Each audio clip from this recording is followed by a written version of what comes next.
When Microsoft Access starts, we normally see the database window. We can change that by loading our own startup screen. They're very easy to create in Access. They're normally called splash screens, and I'll show you how to create one now. Basically, you just create a new form,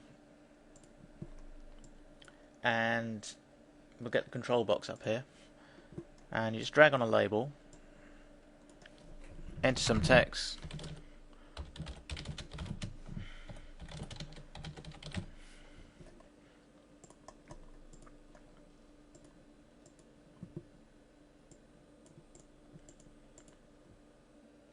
and now we go into the properties of the form, and we set scroll bars to be neither, record selectors no, navigation buttons no, dividing lines no, auto center yes, and control box no, min max buttons set to none, and that should do it. Now we just save our form. I've already got one saved here. This was it here. I've changed the background color to white and the full color of the label text to red. Now we need to add some code, so we select the events and we're looking for the onTimer event. Now the timer interval is going to be the amount of time that we want our form to show, our splash screen. So I've put in here 10,000. That's going to show it for 10 seconds.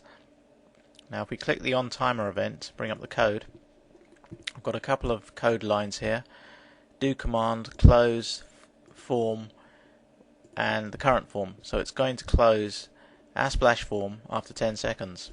Once it does that, it's going to run another line of code saying do command, open form, the form that we want to load after the splash screen closes. So in this case, I'm loading up my switchboard.